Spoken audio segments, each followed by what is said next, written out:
ارے سنو ختم بخاری شریف کرنے والوں، جہاں ختم بخاری رسول اللہ، جہاں فاتحہ جو امام جعفر صادق کی رسول اللہ نے نہیں کیا ہے تو ختم بخاری بھی حضور نے نہیں کیا ہے، تو پھر تم کس منہ سے کہتے ہو کہ ایسا اور ویسا؟ اور پھر تمہیں سوچنا چاہیے یہ کہتے ہوئے کہ حضور علیہ السلام نے کیا۔ ارے وہ امام جعفر صادق حضور کے وصال کے 70 سال کے بعد پیدا ہوئے، تب حضور ان کے نام سے فاتحہ کریں گے؟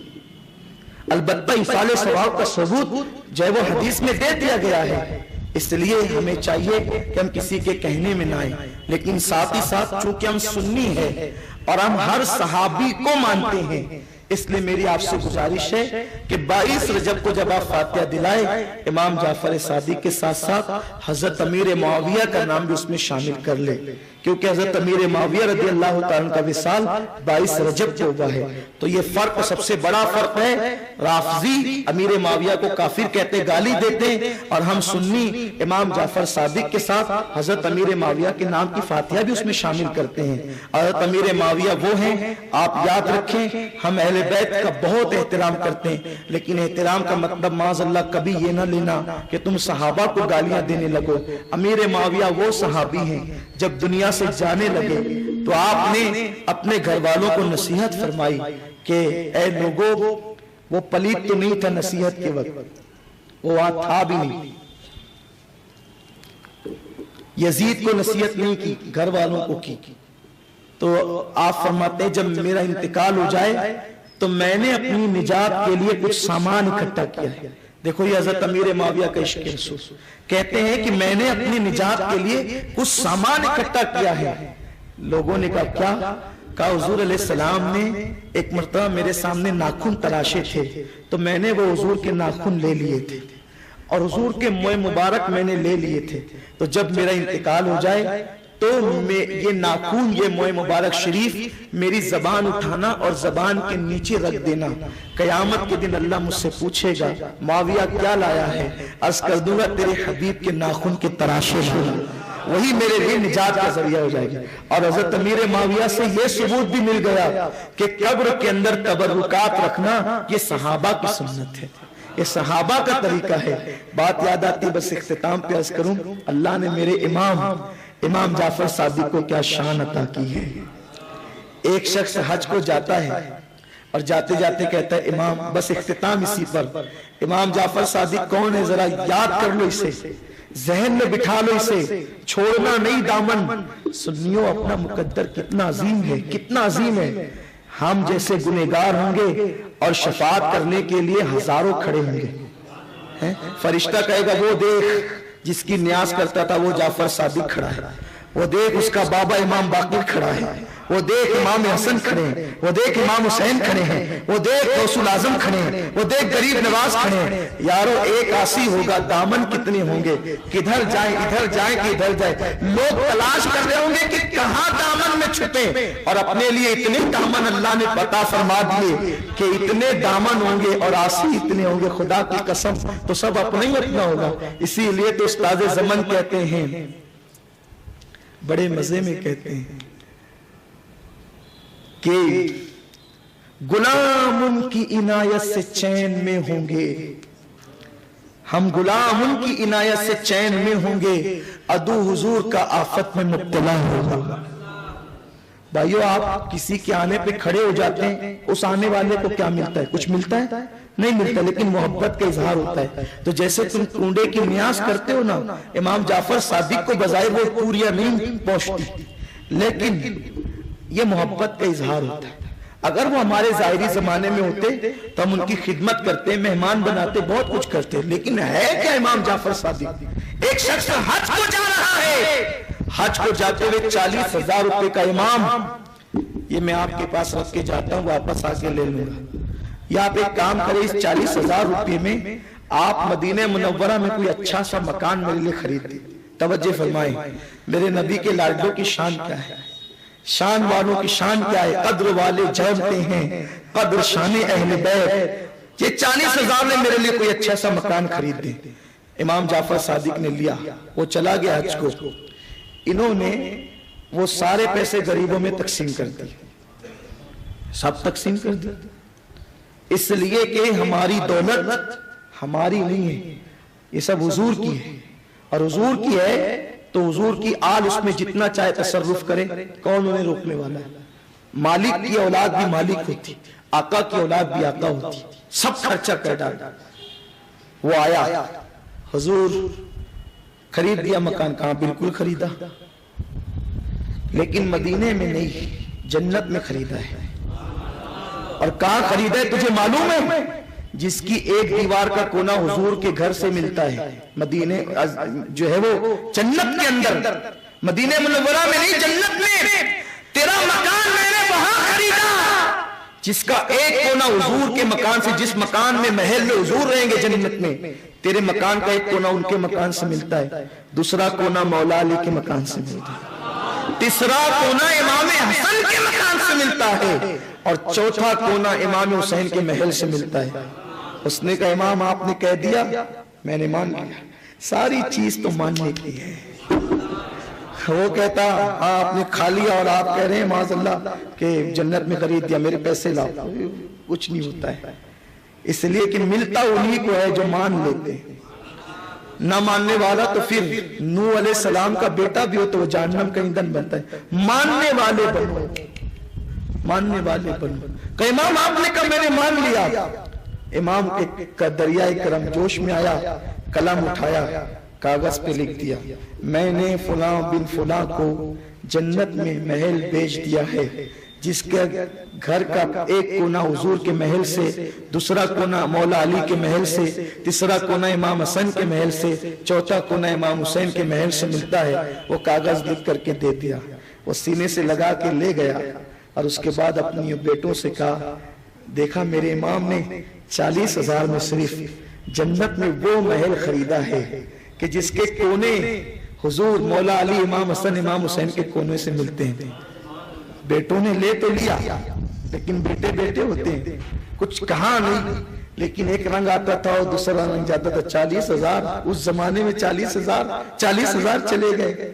اس نے کہا جب میرا انتقال ہو تو میرے کفن میں رکھ دینا، یہ میرا محل خرید دیا ہے میرے امام نے، رکھ دیا لوگوں نے، جب انتقال ہوا تو رکھ دیا۔ تو چونکہ انہیں شک تھا، شک کسے تھا؟ باپ کو نہیں تھا، جو یقین والا تھا وہ تو کامیاب ہو گیا، لیکن جو اہل شک ہے ان کو یہ جلوہ دکھایا گیا کہ کفن میں بیٹوں نے باپ کے وہ چٹھی رکھ دی، لیکن جب دوسری صبح کو باپ کی قبر پر پہنچے تو وہی رکا قبر کے اوپر رکھا تھا۔ ایک طرف امام جعفر صادق کے قلم سے لکھا تھا میں نے 40,000 میں اس کو جنت کا محل دے دیا، اس کی پشت پر خدائی تحریر تھی، ہم نے جعفر صادق کے سودے کو قبول کر لیا اور اس کو عطا کر دیا۔ ارے جو جنت میں محل دلواتا ہے وہ امام جعفر صادق ہے۔ کتنا سستا سودا ہے، کتنا سستا سودا کہ محبت کرو جنت خرید لو، محبت کرو آخرت کا آرام خرید لو، محبت کرو دنیا کی راحت خرید لو۔ ارے جو آقاؤں کی اتنی چلتی ہے کہ خدا سے جنت خرید کر دنیا میں اسٹیمپ دیتے ہیں، وہ کاغذ کیا ہے؟ خدا سے خرید کے دیتے ہیں۔ کسی میں اتنی ہمت تو جن کی اتنی اللہ کے یہاں چلتی ہے ان کا دامن نہ پکڑے تو پھر کس کا دامن پکڑے؟ لیکن یہ ضروری نہیں کہ اب آپ اس کے لیے قرضہ لیں اور پوریاں ہی پکائیں۔ آپ ایک گلاس پانی پر بھی فاتحہ دلا سکتے ہیں، آپ ایک مٹھی شکر پر بھی فاتحہ دلا سکتے ہیں، اور آپ جتنا ادب کر سکتے ہیں کریں۔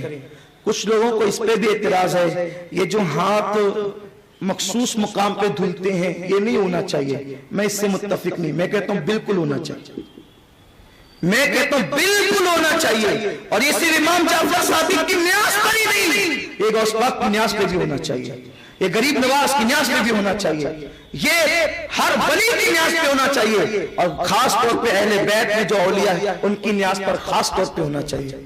گٹروں میں ہاتھ نہیں دھلے جائیں، اس لیے کہ یہ نیاز ہم نے وہاں دیکھی۔ بس وہ آخری بات کرنے چلا تھا، لیکن بات عرض کر دوں کیونکہ آج اس پر بھی کچھ سنی گفتگو کرتے ہیں، ارے کیا ضرورت ہے اتنا اہتمام کرنے کی؟ نادانی اہتمام بھی ادب کی علامت ہے، یہ اہتمام بھی ادب کی علامت ہے۔ کیا تمہیں نہیں پتا ایک بزرگ سے پوچھا گیا لوگ مدینہ شریف جاتے ہیں تو جوتے اتار دیتے ہیں، سواری پر نہیں بیٹھتے، پیدل چلتے ہیں، تو انہوں نے پوچھا وہ کس نیت سے کرتے ہیں؟ کہا ادب کی وجہ سے۔ کہا ادب کا تو حکم ہی دیا گیا ہے، اللہ نے ادب کا حکم دیا، بس ادب کرو، اب کس طرح کرو یہ تمہارے ایمان کو چھوڑ دیا، تم جتنے ایمان والے ہوں گے اس شان سے ادب کرو گے۔ تو اہتمام تو بالکل ہونا چاہیے، بالکل کریں اہتمام، تاکہ تمہارے بچوں کے دل میں اس ادب کے جو ہے وہ جوہر موجود ہوں۔ بس جاتے جاتے آخری بات کر رہا تھا، آخری بات اور سن لیں۔ ایک مرتبہ سرکار غوث پاک کی نام کی فاتحہ ہوئی سیدی اعلیٰ حضرت کی خانقاہ۔ امام احمد رضا اس عالم دین، اس اللہ کے ولی کا نام ہے جس کو ہم نے پوری زندگی میں کوئی کام بغیر دلیل کے کرتے نہیں دیکھا۔ فاتحہ ہوئی کس کی؟ سرکار غوث الاعظم دستگیر کی۔ اعلیٰ حضرت کے یہاں بڑے عجیب معاملات تھے، جب فاتحہ ہوتی کوئی چیز تقسیم ہوتی اور اس کے اندر سادات ہوتے تو سادات کو ڈبل دیا جاتا اور غیر سادات کو ایک دیا جاتا۔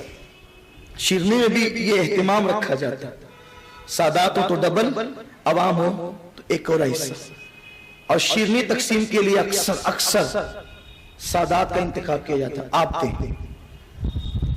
فاتحہ ہوئی، اس وقت ایک سید زادہ جسے دنیا حضور محدث اعظمین کے نام سے جانتی، ان کے ہاتھ میں دے دی گئے، آپ تقسیم کریں۔ وہ تقسیم کر رہے تھے، قاسم نعمت کا بیٹا تقسیم کر رہا ہے، تقسیم کرنے کا ان کسی اور کسے، قاسم نعمت کا بیٹا تقسیم کر رہا ہے، لیکن تقسیم کرتے کرتے لینے والے سے کوئی بے احتیاطی ہوئی اور ایک ذرہ برابر کوئی چیز جو نیاز شریف جس پہ غوث پاک کی فاتحہ ہوئی تھی وہ زمین پہ گر گئی۔ اعلیٰ حضرت سرکار چارپائی پر یا کسی پلنگ پر بیٹھے ہوئے تھے، اٹھ کر کھڑے ہوئے۔ کون کھڑے ہوا ہے؟ وقت کا مجدد جو اتنا سخت ہے شریعت کے معاملے میں کہ اپنے بیگانے کسی کی رعایت نہیں کرتا، بغیر دلیل کے کوئی کام نہیں کرتا، کسی کی تائید نہیں کرتا۔ اٹھ کر کھڑے ہوئے، بے وقت بے موقع اٹھ کے کھڑے ہونا لوگوں کے لیے تعجب خیز تھا۔ اٹھ کر کھڑے ہوئے، پوری محفل کھڑی ہو گئی، ابھی پوری شیرنی تقسیم نہیں ہوئی، اور اصول یہ تھا کہ شیرنی تقسیم ہونے کے بعد اٹھ کر کھڑے ہوتے تھے۔ آج شیرنی تقسیم ابھی مکمل ختم نہیں ہوئی، اٹھ کر کھڑے ہو گئے۔ وہ کھڑے ہوئے تو سب کھڑے ہو گئے، آپ اپنی جگہ سے چلے، ایک مقام پر گھٹنوں کے بل بیٹھ گئے۔ جانتے ہیں، سمجھ گئے آپ میرا اشارہ؟ گھٹنے زمین پہ ٹیک دیے بیٹھ گئے، دونوں ہاتھ یوں رکھے، دونوں ہاتھ زمین پہ یوں رکھے۔ لوگ حیران ہیں، کچھ دکھتا نہیں یہ کیا ہو رہا ہے، لیکن اعلیٰ حضرت تو اعلیٰ حضرت تھے۔ اعلیٰ حضرت کو جو ان کے زمانے سے کے لوگوں سے جس چیز نے ممتاز کیا ہے ان کی یہی ادائیں ہیں۔ ورنہ نماز پڑھنے والے تو بہت تھے، کتابیں لکھنے والے بھی کم نہیں تھے، نعتیں لکھنے والے بھی کم نہیں تھے، لیکن وہ جو لکھتے تھے زندگی اس کی گواہی دیتی تھی۔ گھٹنے زمین پہ ٹیکے ہیں، ہاتھ زمین پہ ٹیکے ہیں، اور یوں سر جھکایا ہے وقت کے اس مجدد نے، تو تب لوگوں کی نظر پڑی کہ ایک ذرہ برابر شیرنی کا ٹکڑا زمین پہ گرا ہے، اسے زبان کی نوک پہ اٹھایا ہے، اور اٹھانے کے بعد پھر اپنی جگہ بیٹھے۔ لوگوں نے کہا یہ کام تو کسی کو سے بھی کروایا جا سکتا تھا، یا ہاتھ سے بھی اٹھایا جا سکتا تھا۔ میرے امام نے کہا یہ سب کچھ ہو سکتا تھا، لیکن نیاز جو میرے پیر غوث الاعظم کی تھی، اس لیے عقیدت کو گوارا نہیں تھا کہ یہ کسی اور کو کیا جائے، اس لیے ہم نے کر کے دکھایا ہے۔ اب آپ بتائیں، جب غوث پاک کے نیاز کی ہمارا مجدد اتنی تعظیم کرتا ہے تو امام جعفر صادق کی نیاز کی تعظیم ہونی چاہیے یا نہیں ہونی چاہیے؟ تو اس کا ادب اور احترام، اب یہی نہیں کہ صرف پوریاں ہو تو ہو، جلیبی ہو تو بھی، لڈو ہو تو جو بھی ہو، پانی ہو تو بھی ہو، اس لیے کہ ہماری جماعت کے ایک عالم دین اللہ تعالیٰ انہیں شفا دے، مولانا منصور علی خان صاحب مدث اللہ علیہ فرماتے ہیں کہ لوگ جو ہے نا بغیر فاتحہ کے اگر حلوہ کھائیں اسے حلوہ کہتے ہیں، اور غوث پاک کے نام کی فاتحہ کا حلوہ کھائے تو اسے توشہ کہتے ہیں۔ بس فاتحہ ہو گئی، بدل گئی، تو ایٹم نہ دیکھا کرو، نام دیکھا کرو۔ ارے جن کے ناموں کی برکتوں سے جو ہے زندگیوں میں انقلاب پیدا ہوتا ہے، تو 22 تاریخ آ رہی ہے آپ اس میں فاتحہ کا اہتمام کریں.